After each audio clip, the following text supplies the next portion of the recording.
గంగా నది పవిత్రతకు స్వచ్ఛతకు పెట్టింది పేరు. హిమాలయాల్లోని గంగోత్రి, భాగీరథ్, ఖరక్ అండ్ సతోపంత్ వంటి గ్లాషియర్స్ నుండి భాగీరథి, అలకనందా నదులుగా పుట్టి దేవ్ప్రయాగ్లో కలిసి గంగానదిగా 2525 కిలోమీటర్లు ప్రవహిస్తూ బే ఆఫ్ బెంగాల్లో కలుస్తుంది. ఈ నదిని మన దేశంలో అత్యంత పవిత్రమైన నదిగా భావిస్తాం. ఎన్ని నదుల్ని పూజించినా గంగానది ప్రత్యేకత వేరు. అలాగే గంగానది నీరు ఉన్నంత ప్యూర్గా ఏ నది నీరు ఉండదు.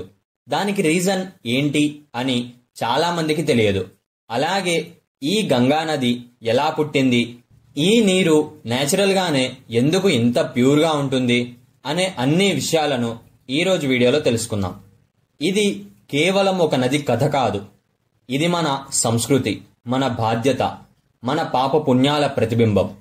సో వీడియోను స్కిప్ చేయకుండా చూసి నచ్చితే లైక్ చేసి ఇలాంటి ప్రకృతి గురించిన మరిన్ని వీడియోస్ కోసం మన ఛానల్ని సబ్స్క్రైబ్ చేసుకోండి. గంగానది సహజంగానే అంత ప్యూర్గా ఎలా ఉంటుంది అని అర్థం కావాలి అంటే ఆ నది పుట్టుక గురించి, పురాణాల్లో ఈ నది ప్రాముఖ్యత గురించి మనకు తెలియాలి. సో ఫస్ట్ పురాణాల ప్రకారం ఈ నది ఎలా పుట్టింది అని తెలుసుకుందాం. గంగానది నేచురల్ ప్యూరిటీ గురించి చెప్పకుండా పురాణాలు, స్టోరీలు అంటావేంటి బ్రో అని అనుకోకండి. ఈ స్టోరీ ఇప్పుడు ఎందుకు చెప్తున్నానో వీడియో చూస్తూ ఉంటే మీకే అర్థమవుతుంది.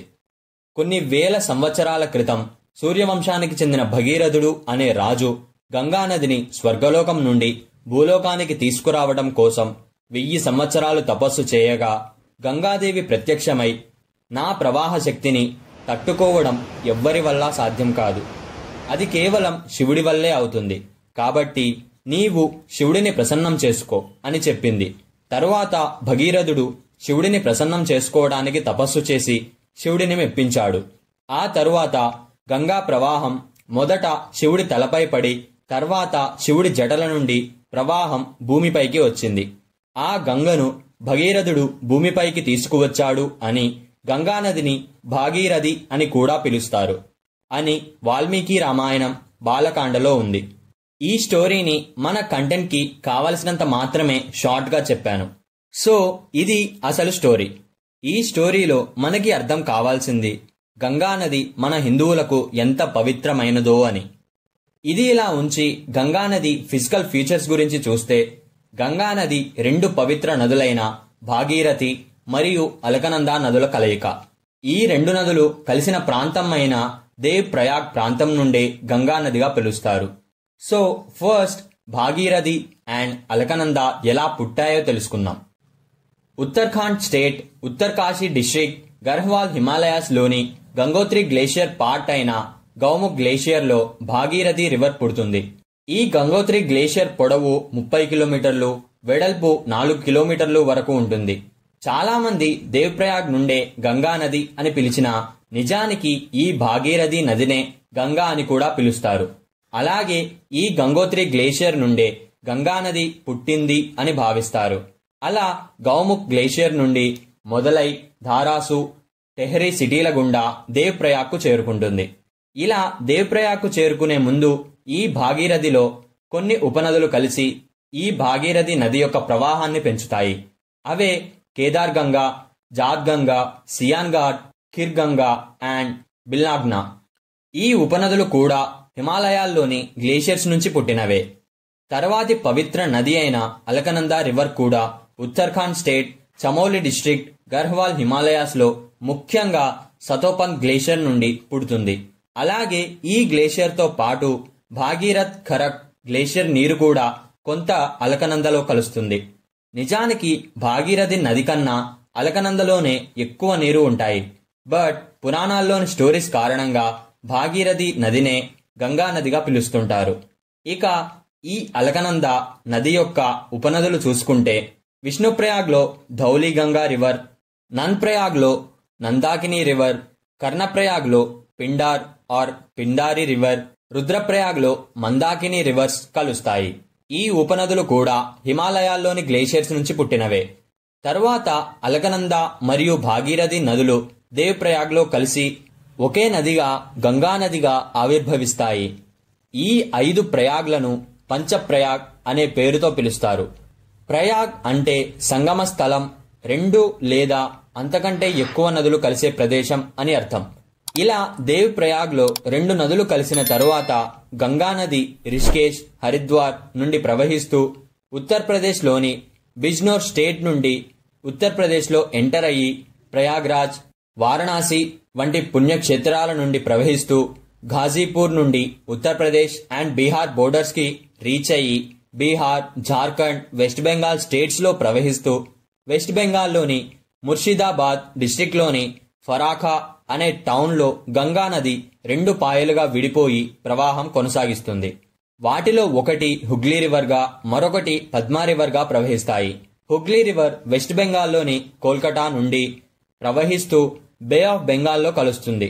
పద్మా రివర్ వెస్ట్ బెంగాల్ నుండి బంగ్లాదేశ్ కంట్రీకి ప్రవహించి బంగ్లాదేశ్ నుండి బే ఆఫ్ బెంగాల్లో కలుస్తుంది. ఈ గంగా నది సంవత్సరం అంతా ప్రవహిస్తూనే ఉంటుంది. అందుకే దీనిని పెరెన్నియల్ రివర్ అని అంటారు. ఇలా ఫ్లో అయ్యేటప్పుడు ప్రయాగ్రాజ్లో యమునా నది గంగా నదిలో కలిసి ప్రధాన ఉపనదిగా ఉంటుంది. ఈ ప్రాంతంలోనే మనం కుంభమేళా, అర్ధకుంభమేళా, మహాకుంభమేళాలను జరుపుకుంటాం. ఇప్పటి వరకు గంగానది ఎలా పుట్టింది, ఎక్కడ పుట్టింది అనే విషయాలు తెలుసుకున్నాం. ఇప్పుడు గంగానది ఇంత స్వచ్ఛంగా, ప్యూర్గా, పవిత్రంగా ఎలా ఉంటుందో ప్రూఫ్స్ తో సహా తెలుసుకుందాం. గంగానది ప్రపంచం మొత్తం ఉన్న నదులన్నింటికంటే ప్రత్యేకమైనది. కారణం, సహజంగానే ప్రపంచంలోని అన్ని నదుల కన్నా గంగానది ప్యూర్గా, స్వచ్ఛంగా ఉంటుంది. ఇంత ప్యూర్గా ఉండటానికి మెయిన్ రీజన్ అన్ని నదుల కన్నా ఈ గంగానదిలో బ్యాక్టీరియోఫేజెస్ వైరస్లు ఎక్కువగా ఉండటం. ఇవి హాని కలిగించే వైరస్ అండ్ బ్యాక్టీరియాలను చంపేస్తాయి. అది కూడా హై కాన్సంట్రేషన్ లో ఉండటం వలన చాలా ఫాస్ట్ గా అండ్ ఎఫిషియెంట్ గా బ్యాడ్ బ్యాక్టీరియా ఆర్ హామ్ కలిగించే బ్యాక్టీరియా అండ్ వైరస్లను చంపుతూ ఆ వాటర్ కి సెల్ఫ్ ప్యూరిఫైయింగ్ ప్రాపర్టీ కెపాసిటీని ఇంక్రీజ్ చేస్తున్నాయి అని నేషనల్ ఎన్వైరన్మెంట్ ఇంజనీరింగ్ ఇన్స్టిట్యూట్ సైంటిస్టులు చెప్తున్నారు. అలాగే 19th సెంచరీలో బ్రిటిష్ సైంటిస్టులు అండ్ తర్వాత నెహ్రూ ఇన్స్టిట్యూట్ ఆఫ్ మౌంటైనీరింగ్ లాంటి ఇండియన్ ఇన్స్టిట్యూట్లు కూడా చెప్పింది ఈ నీరు అంత త్వరగా పొల్యూట్ అవ్వవు. ఈ నీటిలో ఉండే బ్యాక్టీరియోఫేజెస్ వైరస్ నీటి యొక్క యాంటీ బ్యాక్టీరియల్ ప్రాపర్టీస్ ని ఇంక్రీజ్ చేస్తున్నాయి. అలాగే ఈ వాటర్ లో higher amount of dissolved oxygen levels కూడా ఉన్నాయి అని. గంగా నీటిలో ఉండే బ్యాక్టీరియోఫేజెస్ వైరస్లలో కొన్ని ఈ కాలై, వైబ్రియో కొలెరా, సాల్మొనెల్లా అండ్ స్లిగెల్లా. ఇవి హార్మ్ఫుల్ బ్యాక్టీరియాను చాలా ఎఫిషియెంట్ గా చంపేసి గంగానది వాటర్ ని ప్యూర్ గా ఉంచుతాయి. సెకండ్ రీజన్, ఈ వాటర్ హిమాలయాస్ లోని గ్లేషియర్స్ లో పుట్టడం. అదేం రీజన్ బ్రో, ఎక్కడ పుడితే ఏంటి అని అడిగితే, ఈ రివర్ హిమాలయాస్ లోని గ్లేషియర్స్ లో ఎలా పుడుతుందో ఇంతకు ముందే తెలుసుకున్నాం. గ్లేషియర్ అంటే ఒక అతిపెద్ద మంచుగడ్డ ఆర్ ఐస్ అని అర్థం. ఈ ఐస్ కరుగుతూ ఉండటం వల్ల నీరు వస్తుంది. ఇలా హిమాలయాల్లో ఉండే ఐస్ చాలా క్లీన్ గా ఉంటుంది. అలాగే మనుషులకు ఎంతో దూరంగా ఉండటం వల్ల అది పొల్యూట్ అయ్యే అవకాశం లేదు. అండ్ అలాగే అంత కూల్ అట్మాస్ఫియర్ అండ్ వెదర్ ఉండటం వలన మైక్రోబ్స్ గ్రో అయ్యే అవకాశం కూడా లేదు. సో స్టార్టింగ్ నుండే ఈ వాటర్ ప్యూర్ గా ఉంటాయి. ఈ వాటర్ లో high amount of dissolved oxygen levels ఉండటానికి రీజన్, ఇలా ఐస్ నుండి స్టార్ట్ అయిన నీరు స్టీప్ హిమాలయన్ టెర్రైన్స్ నుండి ఫ్లో అవ్వటం, అది కూడా ఫాస్ట్ గా ఫ్లో అవ్వటం వల్ల ఆ నీటిలో ఆక్సిజన్ అమౌంట్ యాడ్ అవుతూ ఆ వాటర్ లో డిజాల్వ్డ్ ఆక్సిజన్ లెవెల్స్ ఇంక్రీజ్ అవుతాయి. ఇలా high dissolved oxygen levels and high amount of self cleaning property ఉన్న వాటర్ హిమాలయాల్లోని భూముల్లో ప్రవహిస్తూ రకరకాల ల్యాండ్స్ పై ప్రవహిస్తూ ఉండటం వల్ల ఆ ల్యాండ్స్ లో అండ్ టెర్రైన్స్ లో ఉండే soils, rocks, sediments and river beds వంటి వాటిల్లో ఉండే మినరల్స్ ఈ వాటర్ లో యాడ్ అవుతాయి. ఇలా యాడ్ అవ్వటం వల్ల గంగా వాటర్ లో సిలికా బోన్ హెల్త్ ని ఇంప్రూవ్ చేసి బాడీ pH ను బ్యాలెన్స్ చేసే calcium and magnesium, living organisms లో ఎలక్ట్రోలైట్ ని బ్యాలెన్స్ చేసే potassium and sodium, blood oxygen ని అబ్జార్బ్ చేసుకోవడానికి తోడ్పడే ఐరన్ వంటి మినరల్స్, అలాగే సల్ఫేట్స్ అండ్ బైకార్బోనేట్స్ వంటివి ఆ నీటి ఆల్కలైన్ నేచర్ ని మెయింటైన్ చేస్తూ హార్మ్ఫుల్ బ్యాక్టీరియా గ్రోత్ ను రెసిస్ట్ చేసే మినరల్స్ కూడా ఈ గంగా నీటిలో యాడ్ అవుతూ ఆ నీటి యొక్క మినరల్ కంటెంట్ ని కూడా ఇంక్రీజ్ చేస్తున్నాయి. ఇలా నీటిలో కావలసినవన్నీ నేచురల్ గానే తయారవుతున్నాయి. సో ఈ రీజన్స్ వలన గంగా వాటర్ ఇంత ప్యూర్ గా హెల్తీగా ఉంటున్నాయి అని మనకు అర్థమైంది. ఇంకో పాయింట్, హిమాలయన్, ఈవియన్ ఆర్ వేదిక వంటి బ్రాండ్స్ ఈ హిమాలయాల్లోని వాటర్ నే కలెక్ట్ చేసి మినిమల్ ప్రాసెసింగ్ చేసి ఆ వాటర్ ని టెస్ట్ చేసి బాటిల్స్ లో పోసి అమ్ముతున్నారు. అది కూడా హై అమౌంట్స్ ఆఫ్ మనీకి అండ్ హై మార్కెటింగ్ స్ట్రాటజీస్ తో. ఇది ఇలా ఉంచితే ఈ వాటర్ నేచురల్ గానే మన బాడీ హెల్త్ కి ఎంత అడ్వాంటేజో ఇప్పుడు అర్థమైంది. దీనికి తోడు ఈ వాటర్ మన మెంటల్ హెల్త్ ని కూడా బెటర్ చేస్తుంది. Magnesium anxiety, stress and confusion ను రెడ్యూస్ చేస్తుంది. వాటర్లోని ఆల్కలినిటీ బాడీలో స్ట్రెస్ వల్ల క్రియేట్ అయిన ఎసిడిటీని న్యూట్రలైజ్ చేస్తుంది. అలాగే మన బ్రెయిన్ షార్ప్ గా అలాగే కామ్ గా ఉండటానికి యూజ్ అవుతుంది. Potassium and calcium nervous system ని ఆల్వేస్ యాక్టివ్ గా ఎనర్జెటిక్ గా ఉండేలా చూసుకుంటాయి. అలాగే క్లోరిన్ అండ్ ఫ్లోరైడ్ వంటివి ఈ వాటర్లో ఉండకపోవడం వల్ల హార్మోనల్ డిస్టర్బెన్సెస్ జరగకుండా ఉంటాయి. సో దట్ మన మెంటల్ హెల్త్ కూడా బెటర్ గా ఉంటుంది. ఇప్పటి వరకు సైంటిఫిక్ గా గంగా వాటర్ ఎంత హెల్ప్ఫుల్లో తెలుసుకున్నాం. బట్ ఇప్పుడు నేను చెప్పే మ్యాటర్లో సైంటిఫిక్ ప్రూఫ్స్ ఉన్నా సరే కొంత స్పిరిచువల్ గా అనిపిస్తుంది. బట్ చాలా ఇంపార్టెంట్. So listen carefully.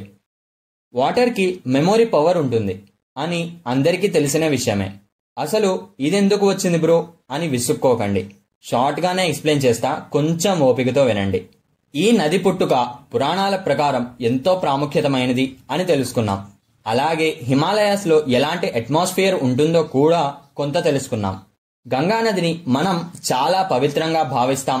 అలాగే ఈ నదికి మనం ఇప్పటి వరకు చెప్పుకున్న అడ్వాంటేజెస్ అన్నీ ఉండటంతో ఋషులు, సాధువులు అండ్ ఎంతో మంది అఘోరాలు వంటి వారు వారి సాధన సమయంలో ఈ నదిలోని నీటిని టచ్ చేయడం వల్ల అయినా లేదా వారు ఈ నీటిలో స్నానం చేయడం వల్ల అయినా ఈ నీటిలో చాలా పాజిటివ్ ఎనర్జీ యాడ్ అవుతుంది.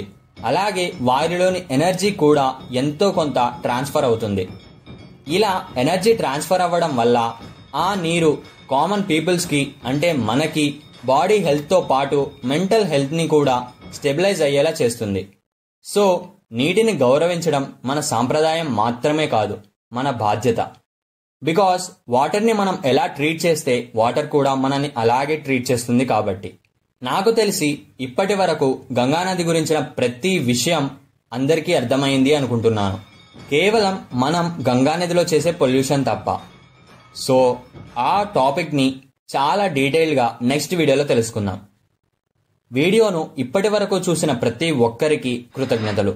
వీడియో నచ్చితే లైక్ చేసి ఇలాంటి కంటెంట్ కోసం మన ఛానల్ ని సబ్స్క్రైబ్ చేసుకోండి. జై శ్రీరామ్.